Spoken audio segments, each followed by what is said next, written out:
SV9 ವಾರ್ತೆಗೆ ಸ್ವಾಗತ. ಚಿಲುಮೆ Ravikumar foundation ವತಿಯಿಂದ ಬೆಂಗಳೂರು ಜನಕ ನಾಡನ್ನು ಕಟ್ಟಿದ ಶಿಲ್ಪಿ ವೀರನಾಯಕ ಧರ್ಮರಕ್ಷಕ ನಾಡಪ್ರಭು ಶ್ರೀ ಕೆಂಪೇಗೌಡರ 517ನೇ ಜನ್ಮೋತ್ಸವವನ್ನು ಅತ್ಯಂತ ವಿಜೃಂಭಣೆಯಿಂದ ಹಾಗೂ ಸಡಗರ ಸಂಭ್ರಮದಿಂದ ಆಚರಿಸಲಾಯಿತು.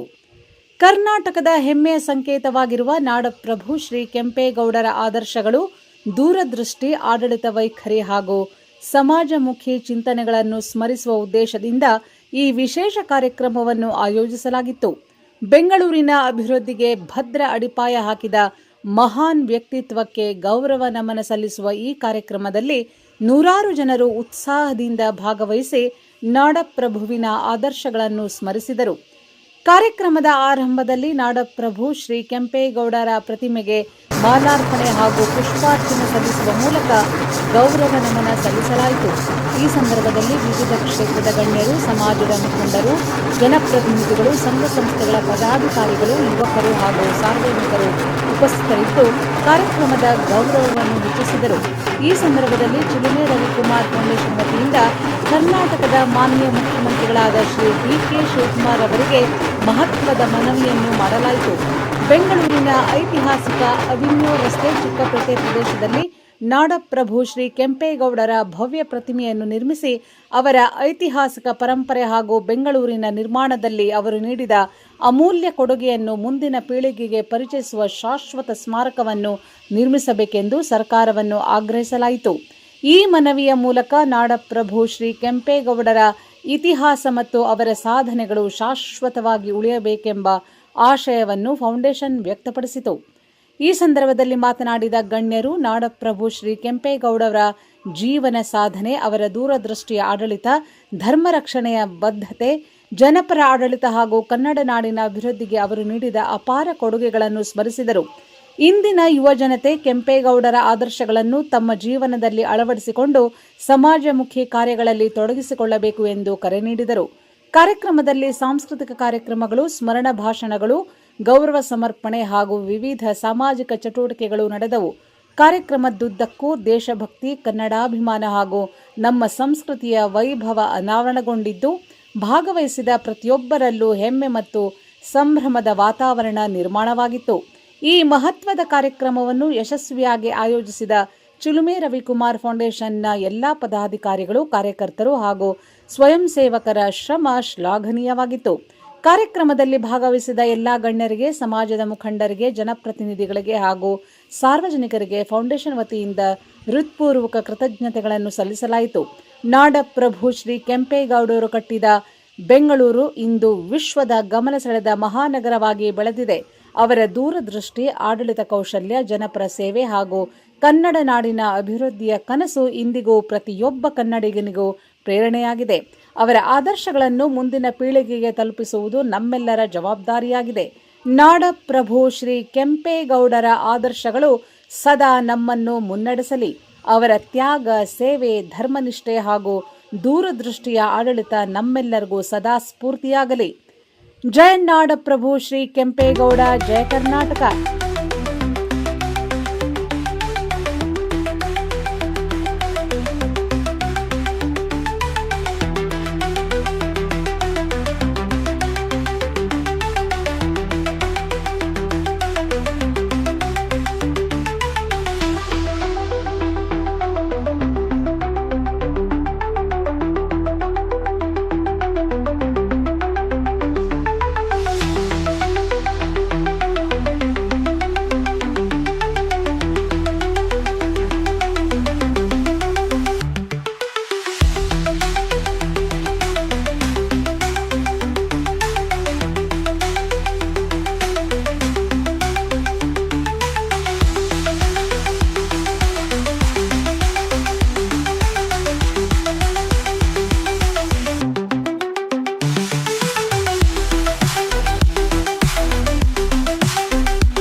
ಮಹಾನ್ ಶಿವಭಕ್ತರಾಗಿದ್ರು. ಶಿವಗಂಗೆ ಗಂಗಾಧರೇಶ್ವರ ಕೆಂಪೇಗೌಡರು ಮನೆ ದೇವರಾಗಿತ್ತು. ಪ್ರತಿದಿನ ಬೆಳಗ್ಗೆ ಶಿವಗಂಗೆಯಿಂದ ಅಭಿಷೇಕ ಪ್ರಸಾದ ಬಂದ ಮೇಲೆ ಅದು ಸ್ವೀಕಾರ ಮಾಡೇನೆ ಕೆಂಪೇಗೌಡರು ತಿಂಡಿ ಊಟ ಮಾಡ್ತಾ ಇದ್ವಿ. ಪ್ರತಿದಿನ ಅಲ್ಲಿಂದ ಶಿವಗಂಗೆಯಿಂದ ಬರ್ಬೇಕಾಗಿತ್ತು. ಈಗ 500 ವರ್ಷದಿಂದ ನೆಕ್ಸ್ಟ್ ಶಿವಗಂಗೆಯಿಂದ ಬೆಂಗಳೂರು ಬರ್ಬೇಕಂದ್ರೆ ಕುದುರೆ ಮೇಲೆ ಬರ್ಬೇಕಾಗಿತ್ತು. ಇಂಥದ್ದೇ ಒಂದು ಮಳೆಗಾಲದಲ್ಲಿ ಆಗೆಲ್ಲ ಮಳೆ ಅಂತಂದ್ರೆ 2 ದಿನ 3 ದಿನ ಮಳೆ, ಇವತ್ತಿನ ತರ ಅರ್ಧ ಗಂಟೆ 1 ಗಂಟೆ ಇಲ್ಲ, 1-2 ದಿನ ಸಂಪೂರ್ಣ ಮಳೆ ಇಳ್ಕೊಳ್ಳಾಗಿ ಶಿವಗಂಗೆಯಿಂದ ಪ್ರಸಾದ ಬರದೇ ಹೋಯ್ತು. ಕೆಂಪೇಗೌಡರು ಪ್ರಸಾದ ಇಲ್ಲದೆ ಉಪವಾಸ ಇತ್ತು. ನಾನು ಪ್ರಸಾದ ಇಲ್ಲೇ ನಾನು ಊಟ ಮಾಡುದಿಲ್ಲ ಅಂತ ಹೇಳಿ. ಆಗ ಅವತ್ತಿನ ರಾತ್ರಿ ಈಶ್ವರ ಕೆಂಪೇಗೌಡರು ಕನಸಲ್ಲಿ ಬಂದು, ಕೆಂಪೇಗೌಡ್ರೆ, ನಾನು ಶಿವಗಂಗೆಯಲ್ಲಿ ಮಾತ್ರ ಇಲ್ಲ, ನಿಮ್ ಮನೆ ಪಕ್ಕದಲ್ಲೇ ಇದ್ದೀನಿ, ಬನ್ನಿ ನೋಡಿ ಎಂದಾಗಿ ಶಿವ ದೇವರು ಹೇಳಿದಂತ ಒಂದು ಮಾರ್ಗವನ್ನ ಹುಡ್ಕೊಂಡು ಹೋದಾಗ ಅವ್ರಿಗೆ ಒಂದು ಗವಿ ಒಳಗೆ ಅದೇ ಗಂಗಾಧರೇಶ್ವರ ಕಾಣಿಸಿ ಆ ದೇವಸ್ಥಾನವನ್ನ ಪುನರುಜ್ಜೀವನ ಮಾಡಿಸಿ ಆ ದೇವಸ್ಥಾನದ ಹೆಸರಲ್ಲಿ ಒಂದು ಊರು ಕಟ್ಟಿದ್ರು. ಅದೇ ಗವಿ ಗಂಗಾಧರೇಶ್ವರ. ಅವ್ರು ಕಟ್ಟಿಸಿದಂತ ಊರು ಗವಿ ಗಂಗಾಧರೇಶ್ವರ ಪುರ. ಇವತ್ತು ನಾವು ಗವಿಪುರ ಅಂತ ಕರಿತೀವಿ. ಕೆಂಪೇಗೌಡರು ನಮಗೆಲ್ಲ ಗವಿ ಗಂಗಾಧರೇಶ್ವರನ ದರ್ಶನ ಮಾಡಿದಂತ ಗವಿ ಗಂಗಾಧರೇಶ್ವರನ್ ಇವತ್ತೇ ನಾವು ನೋಡ್ತಾ ಇದೀವಲ್ಲ, ಅದು ಕೆಂಪೇಗೌಡರು ಅದನ್ನ ತಂದ್ಬಿಟ್ರು. ಅಂತ ಮಹಾನ್ ಶಿವಭಕ್ತ, ಅಂತ ಮಹಾನ್ ಧರ್ಮನಿಷ್ಠ ಕೆಂಪೇಗೌಡರು, ಕೃಷ್ಣದೇವರಾಯರ ಸೋದರ ಅಂತ ಅಚ್ಯುತರಾಯರು ಕೆರಗಾಗಿ ಇಂಥದೊಂದು ಆಡಳಿತ ನಾನು ಕೊಡಕ್ಕಾಗ್ಲಿಲ್ವಲ್ಲ ಅಂತೇಳಿ ಧರ್ಮವೀರ ಕೆಂಪೇಗೌಡರು ಅಂತ ಕೆಂಪೇಗೌಡರು ಬಿರುದು ಕೊಟ್ರು. ಇಂಥ ಕೆಂಪೇಗೌಡರನ್ನ ನಾವು ಈ ವರ್ಷಕ್ಕೆ 2 ದಿನ ನೆನೀತಾ ಇದೀವಿ. ಜೂನ್ 27 ಮತ್ತೆ ಬೆಂಗಳೂರು ಕಟ್ಟಿದಂತ ಸಂಕ್ರಾಂತಿ ದಿನ ಅವತ್ತು ನೆನಿಬೇಕು ನಾವು. ಆದ್ರೆ ಬೆಂಗಳೂರಲ್ಲಿರೋ ನಾವೆಲ್ಲ ಕೆಂಪೇಗೌಡರನ್ನ ಪ್ರತಿ ದಿನ ನೆನಿಬೇಕು. ಇವತ್ತು ನಮ್ಗೆ ನೀರು, ನೆರಳು, ಅನ್ನ ಇವತ್ತೇನ್ ನಾವು ಬೆಂಗಳೂರಲ್ಲಿ ಊಟ ಮಾಡ್ತಾ ಇದೀವಿ, ಅದಕ್ಕೆ ಕೆಂಪೇಗೌಡರ ಕಾರಣ ಅಂತ ಹೇಳ್ತಾ, ಕೆಂಪೇಗೌಡರ ಜಯಂತಿಯಿಂದ ಎಲ್ಲಾರ್ಗೂ ಕೆಂಪೇಗೌಡರ ಆಶೀರ್ವಾದ, ಗವಿ ಗಂಗಾಧರೇಶ್ವರ ಆಶೀರ್ವಾದ, ತಾಯಿ ಚಾಮುಂಡೇಶ್ವರಿ ಆಶೀರ್ವಾದ ಎಲ್ಲಾದ್ಮೇಲೆ ಇರ್ಲಿ ಅಂತ ನಾನು ಕೇಳ್ಕೊತೀನಿ. ಎಲ್ಲಾರ್ಗು ನಮಸ್ಕಾರ. ಚಿಲುಮೆ ರವಿಕುಮಾರ್ ಫೌಂಡೇಶನ್ ಅವರು ಈ 2 ವರ್ಷದಿಂದ ಇದನ್ನ ಬಹಳ ಇದ್ದೂರಿಯಾಗಿ ಆಚರಣೆ ಮಾಡ್ಕೊಂಡ್ ಬರ್ತಾ ಇದಾರೆ. ಕೆಂಪೇಗೌಡರ ಆಶೀರ್ವಾದ ಇವ್ರ ಮೇಲೆ ಇರ್ಲಿ. ಈ 2 ವರ್ಷ ಇರೋದು ಒಂದು 200 ವರ್ಷ ಆಗ್ಲಿ, ಇನ್ನೂ ಹೆಚ್ಚಿಗೆ ಒಂದು ವಿಜೃಂಭಣೆಯಿಂದ ಮಾಡೋಂಗಾಗ್ಲಿ. ಸರ್ಕಾರ ಈ ಕೆಂಪೇಗೌಡರ ಜಯಂತಿನ ಇನ್ನಷ್ಟು ವಿಜೃಂಭಣೆಯಿಂದ ಮಾಡೋಂಗಾಗ್ಲಿ ಅಂತ ನಾನು ಕೇಳ್ಕೊತೀನಿ. ರವಿಕುಮಾರ್ ಅವ್ರಿಗೆ, ತಾಯಿ ಚಾಮುಂಡೇಶ್ವರಿ ಎಲ್ಲ ತಂಡದವ್ರಿಗೆ ತಾಯಿ ಚಾಮುಂಡೇಶ್ವರಿ ಒಳ್ಳೇದ್ ಮಾಡ್ತೀನಿ.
ಈ ಒಂದು ಕನ್ನಡದ ನೆಲದಲ್ಲಿ ಬೆಂಗಳೂರಿನಲ್ಲಿ ವಾಸ ಮಾಡ್ತಿರುವಂತಹ ಕುಲಕೋಟಿ ಕನ್ನಡಿಗರಿಗೆಲ್ಲರಿಗೂ ಮೇಡಮ್ ಕೆಂಪೇಗೌಡರ ಜನ್ಮದಿನಾಚರಣೆಯ ಶುಭಾಶಯಗಳು.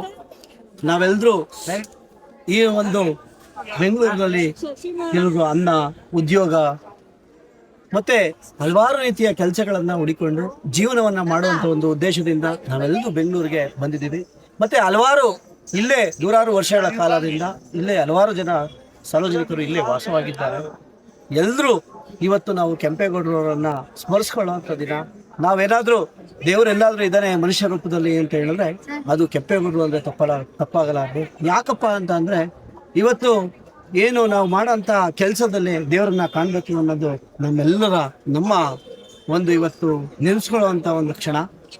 ಇಂತಹ ಒಂದು ಸುಪ್ರಸಿದ್ಧವಾದಂಥ ಜಗತ್ತಿನಲ್ಲಿ ಶ್ರೇಷ್ಠವಾಗಿ ವೇಗವಾಗಿ ಬೆಳೀತಿರುವಂತಹ ಉದ್ಯಾನ ನಗರಿಯ ಹಲವಾರು ಪೇಟೆಗಳನ್ನು ನಿರ್ಮಾಣ ಮಾಡಿ ವ್ಯಾಪಾರ ವೈವಿಧ್ಯವನ್ನು ಏನು ಸಾರ್ವಜನಿಕರಿಗೆ ತಲುಪುವಂಥದ್ದು ಏನು ನಾವೆಲ್ಲ ಇವತ್ತು ಹಳ್ಳಿಗಳಲ್ಲಿ ಸಂತೆಗಳ ಥರ ಯಾವ ರೀತಿ ನೋಡ್ತೀವಿ, ಇದನ್ನ 500 ವರ್ಷಗಳ ಹಿಂದೆನೆ ಈ ಒಂದು ಸ್ಥಳದಲ್ಲಿ ಕೆಂಪೇಗೌಡರವರ ದೂರದೃಷ್ಟಿಯಿಂದ ಇಂತಹ ಒಂದು ನಾಡನ್ನ ಗಂಧದ ನಾಡಿನಲ್ಲಿ ಚಂದದ ವ್ಯಾಪಾರವನ್ನ ಮಾಡುವಂತ ಉದ್ದೇಶದಿಂದ ಈ ಒಂದು ಗಂಧದ ನಾಡಿನಲ್ಲಿ ಚಂದದ ವ್ಯಾಪಾರವನ್ನ ಮಾಡಿ ಸಮೃದ್ಧಿಯಾಗಿ ವ್ಯವಸಾಯ ಮಾಡಿರುವಂತಹ ದವಸ ಧಾನ್ಯಗಳನ್ನ ವಿಶ್ವದಾದ್ಯಂತ ಎಲ್ಲ ನಗರಗಳಿಗೆ ವ್ಯಾಪಾರ ಮಾಡುವಂತ ಒಂದು ಕೇಂದ್ರವನ್ನ ಮಾಡಿದಂತಹ ಪುಣ್ಯಾತ್ಮನಿಗೆ ನಾವೆಲ್ಲರೂ ಧನ್ಯವಾದಗಳನ್ನ ಸಮರ್ಪಿಸುತ್ತಾ ಇಂತಹ ಒಂದು ಕೆಂಪೇಗೌಡರನ್ನ ನಾವೆಲ್ಲರೂ ಪ್ರತಿ ಮನೆಗಳಲ್ಲಿ, ಪ್ರತಿ ಹಳ್ಳಿಗಳಲ್ಲಿ, ಗಲ್ಲಿಗಳಲ್ಲಿ, ಮನೆಗಳಲ್ಲಿ, ಕುಟುಂಬಗಳಲ್ಲಿ ಎಲ್ಲ ಸೇರಿಕೊಂಡು ಹಬ್ಬಗಳನ್ನ ಮಾಡೋಣ.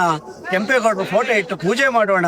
ಕೆಂಪೇಗೌಡರುಗಳಿಗೊಂದು ನಮನವನ್ನ ಸಲ್ಲಿಸೋಣ ಅಂತ ಹೇಳ್ತಾ ನಮ್ಮೆಲ್ಲರಿಗೂ ಮತ್ತೊಮ್ಮೆ ಕೆಂಪೇಗೌಡರ ಜನ್ಮದಿನದ ಶುಭಾಶಯಗಳು. ಧನ್ಯವಾದ. ಕೆಂಪೇಗೌಡರ 517ನೇ ಜಯಂತಿಯ ಶುಭಾಶಯಗಳು. ಬಹಳ ಶ್ರದ್ಧಾ ಭಕ್ತಿಯಿಂದ ನಾವು ಇವತ್ತು ಕೆಂಪೇಗೌಡರನ್ನ ನೆನೆಯಬೇಕು. ಕೆಂಪೇಗೌಡರು ಈ ಭೂಮಿ ಮೇಲೆ ಹುಟ್ಟಿದ್ದು ನಮ್ಮಂತ ಮಾನವರನ್ನು ಉದ್ಧಾರ ಮಾಡೋದಕ್ಕೆ, ನಮ್ಮನ್ನೆಲ್ಲ ಉದ್ಧಾರ ಮಾಡಲಿಕ್ಕಾಗಿ ಕೆಂಪೇಗೌಡರು ಈ ಭೂಮಿಯ ಮೇಲೆ ಜನಿಸಿದ್ರು. ಇಂಥ ಒಂದು ಸ್ವರ್ಗ ಸಮಾನವಾದಂಥ ಬೆಂಗಳೂರನ್ನ ಕೊಟ್ಟಿದ್ರು. ಬೆಂಗಳೂರಿನ ಗ್ರಾಮ ದೇವತೆ ಆದಂಥ ಅಣ್ಣಮ್ಮನನ್ನ ಸ್ಥಾಪನೆ ಮಾಡಿದ್ರು. ಅವಳ ಪಾದಕ್ಕೆ ಒಂದು ಕೆರೆಯನ್ನು ಕಟ್ಟಿದ್ರು. ಇವತ್ತು ನಾನೇನು ಹೇಳ್ತೀನಿ, ಯಾರ್ಯಾರು ಬೆಂಗಳೂರಿಗೆ ಬಂದು ನಿಮ್ಮ ಜೀವನ ಕಟ್ಕೊತೀರಿ, ಅವರು ಮಾಡ್ಬೇಕಾರದು ಮೊದಲನೇ ಕೆಲಸ ಅಣ್ಣಮ್ಮನ ಹತ್ರ ಹೋಗಿ ಅಣ್ಣಮ್ಮನ ಪಾದಕ್ಕೆ ಬಿದ್ದು ಕೇಳ್ಕೋಬೇಕು, ಅವ್ವ ನಾನು ನಿನ್ನ ಊರಿಗೆ ಬಂದಿದ್ದೀನಿ, ನಿಮ್ಮ ಊರಲ್ಲಿ ನಾನು ತುತ್ತು ಊಟ ಮಾಡಬೇಕು ಅಂತ ಇದ್ದೀನಿ, ನೀನು ನನಗೆ ಅನುಮತಿ ಕೊಡವ ಅಂತ ಕೇಳ್ಕೋಬೇಕು. ಎರಡನೇದಾಗಿ ಕೆಂಪೇಗೌಡರ ಮುಂದೆ ಬಂದು ನಿಂತ್ಕೊಂಡು, ಗೌಡ್ರೆ ನಾವು ನೀವು ಕಟ್ಟಿದಂಥ ಊರಲ್ಲಿ ಇವತ್ತಿದ್ದೀವಿ, ಈ ಊರಿಗೆ ನಾವು ಯಾವುದು ದ್ರೋಹ ಮಾಡೋದಿಲ್ಲ, ಈ ಊರನ್ನ ನೀವು ಹೆಂಗೆ ಕಟ್ಟಿದ್ರಿ ಹಂಗೆ ನಾವು ಉಳಿಸ್ಕೋತೀವಿ, ಈ ಊರಿನ ಕೆರೆ ಕಟ್ಟೆ ರಸ್ತೆ ಎಲ್ಲನೂ ನೀವು ಹೆಂಗೆ ಇಟ್ಕೊಂಡಿದ್ರಿ ಹಂಗೆ ಇಟ್ಕೊಂಡಿದ್ದೀವಿ ಅಂತ ನಾವು ಅವ್ರನ್ನ ಕೇಳ್ಕೊಂಡು ಅನುಮತಿನ ಆಮೇಲೆ ನಾವು ಬೆಂಗಳೂರಲ್ಲಿ ಜೀವನ ಮಾಡಬೇಕು. ಅಂಥ ಒಂದು ಸ್ವರ್ಗ ಸಮಾನವಾದಂಥ ಊರನ್ನ ಬೆಂಗಳೂರನ್ನ ಕೆಂಪೇಗೌಡರು ಕಟ್ಟಿದ್ರು. ಎಷ್ಟು ವಿಷನರಿಯಾಗಿ ಅವ್ರು ಕಟ್ಟಿದ್ರು, ಯಾಕೆಂದ್ರೆ ಅವ್ರಿಗೆ ಮುಂಚೆನೆ ಗೊತ್ತಿತ್ತು ಪ್ರಪಂಚದ ಎಲ್ಲೆಡೆಯಿಂದ ಜನ ಬರ್ತಾರೆ ಅಂತ. ಯಾಕೆಂತಂದ್ರೆ ಅವತ್ತು ಭಾರತದ 565 ಸಂಸ್ಥಾನದಲ್ಲಿ 565 ರೀತಿಯ ಒಂದು ವರಹಗಳಿತ್ತು, ಅಂದ್ರೆ ಕರೆನ್ಸಿ ಇತ್ತು. ಕೆಂಪೇಗೌಡರ ಕಾಲದಲ್ಲಿ ಇಡೀ ಭಾರತದಲ್ಲೇ 565 ಕರೆನ್ಸಿನೂ ಓಡಾಡ್ತಾ ಇದ್ದಂಥ ಚಲಾವಣೆಯಲ್ಲಿದ್ದಂಥ ಊರು ಅಂದರೆ ಅದು ಬೆಂಗಳೂರು. ಬೆಂಗಳೂರಿನಲ್ಲಿ ಇದ್ದಂಥ ಎಲ್ಲ ನಡೀತಾ ಇದ್ದಿದ್ದು ಯಾವುದೇ ಕರೆನ್ಸಿ ತಗೊಂಡ್ರು ಬೆಂಗಳೂರಲ್ಲಿ ಅವತ್ತು 500 ವರ್ಷದಿಂದ ನಡೀತಾ ಇತ್ತು. ಅಂದರೆ ಕೆಂಪೇಗೌಡರ ಕಾಲದಲ್ಲಿ ಎಂಥ ಉತ್ಕೃಷ್ಟ ಪರಿಸ್ಥಿತಿಯಲ್ಲಿ ಬೆಂಗಳೂರಿತ್ತು.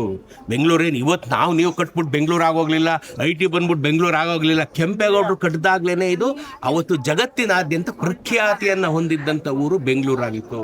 ಅಂಥ ಒಂದು ಊರನ್ನ ಕಟ್ಟಿದಂಥವ್ರು ಕೆಂಪೇಗೌಡರು. ನಾವು ಯಾವುದೇ ಕಾರಣಕ್ಕೆ ಕೆಂಪೇಗೌಡರನ್ನ ಮರೆತರೆ ನಾವು ಬೆಂಗಳೂರಿಗೆ ದ್ರೋಹ ಮಾಡ್ದಂಗೆ, ನಾವು ದ್ರೋಹ ಮಾಡ್ದಂಗೆ. ಇವತ್ತು ನಾನು ಏನು ಹೇಳ್ತೀನಿ, ಇದ್ರ ಮೂಲಕ ಎಲ್ಲ ಜನತೆಗೆ, ನಾನು ಬೆಂಗಳೂರಲ್ಲಿ ವಾಸ ಮಾಡೋ ಎಲ್ಲ ಜನತೆಗೆ ಒಂದು ಕರೆ ಕಟ್ತೀನಿ. ನಿಮ್ಮ ಮನೆಗಳಲ್ಲಿ ಒಂದು ಕೆಂಪೇಗೌಡರು ಫೋಟೋವನ್ನು ಇಟ್ಟು ನಿಮ್ಮ ಮನೆ ದೇವ್ರಿಗೆ ಯಾವಾಗ ಒಂದು ಹೂ ಹಾಕ್ತೀರಾ, ಪಕ್ಕದಲ್ಲಿ ಕೆಂಪೇಗೌಡರಿಗೂ ಒಂದು ಹೂ ಹಾಕಿ, ನಿಮ್ಮಿಂದ ಇವತ್ತು ನಾನು ಈ ಊರಲ್ಲಿ ಬದುಕ್ತಾ ಇದ್ದೀನಿ ಕೆಂಪೇಗೌಡರು ಅಂತ ಅವ್ರಿಗೆ ನಮಸ್ಕಾರ ಮಾಡ್ಬಿಟ್ಟು ನಿಮ್ಮ ಮನೆಗೆ ನಿಮ್ಮ ಕೆಲಸಗಳಿಗೆ ಹೋಗಬೇಕು. ಕೆಂಪೇಗೌಡ ಜಯಂತಿಯ ಶುಭಾಶಯಗಳು. ಚಿಲುಮೆ ರವಿಕುಮಾರ್ ಮತ್ತು ಫೌಂಡೇಶನ್ ಅವರು ಇಂಥದ್ದೊಂದು ಅದ್ಭುತವಾದಂಥ ಕಾರ್ಯಕ್ರಮ, ಈ ಪರಿಕಲ್ಪನೆ ಅವ್ರು ನನಗೆ ಹೇಳಿದಾಗಲೇ ನಾನೇ ಒಂಥರ ಶಾಕ್ ಆಗ್ಬಿಟ್ಟೆ. ಏನಪ್ಪ ಈ ಕಥೆನ ಇವರು ನೆಲದ ಮೇಲೆ ತರ್ತಾವ್ರಲ್ಲ, ಇವತ್ತು ಬೆಂಗಳೂರು ಕೆಟ್ಟದಂಥ ಕಥೆನ ನೆಲದ ಮೇಲೆ ತಂದಂಥ ಹಿಸ್ಟ್ರಿನ ಪುನರಾವರ್ತನೆ, ಇತಿಹಾಸನ ಪುನರಾವರ್ತನೆ ಮಾಡ್ತಿದ್ದಂಥ ಚಿಲುಮೆ ರವಿಕುಮಾರ್ ದೃಢ ಸಂಕಲ್ಪಕ್ಕೆ ಕೆಂಪೇಗೌಡರೇ ಆಶೀರ್ವಾದ ಮಾಡಿರೋದು. ತಾಯಿ ಅಣ್ಣಮ್ಮನ ಆಶೀರ್ವಾದ ಮಾಡಿದ್ದಾರೆ, ತಾಯಿ ಚಾಮುಂಡೇಶ್ವರಿನ ಆಶೀರ್ವಾದ ಮಾಡಿದ್ದಾರೆ. ಇಂಥದ್ದೊಂದು ಕಾರ್ಯಕ್ರಮವನ್ನು ಬಹಳ ವಿನೂತನವಾಗಿ ನಡೆಸ್ಕೊಂಡು ಎಲ್ಲರಿಗೂ ಇದು ಗೊತ್ತಾಗಬೇಕು, ನಾವು ಪ್ರತಿಯೊಂದನ್ನು ಹೆಮ್ಮೆಯಿಂದ ನೆನೆಯಬೇಕು ಅನ್ನೋದಕ್ಕೆ ಬಹಳ ಸೊಗಸಾಗಿ ಒಂದು ಕಾರ್ಯಕ್ರಮ ಮಾಡ್ತಾ ಇದ್ದಾರೆ. ತಾಯಿ ಚಾಮುಂಡೇಶ್ವರಿ, ಚಿಲುಮೆ ರವಿಕುಮಾರ್ ಮತ್ತು ಫೌಂಡೇಶನ್ ಇವರೆಲ್ಲ ಸೋದರರಿಗೆ ಒಳ್ಳೇದು ಮಾಡಲಿಕ್ಕೆ ನಮಸ್ಕಾರ.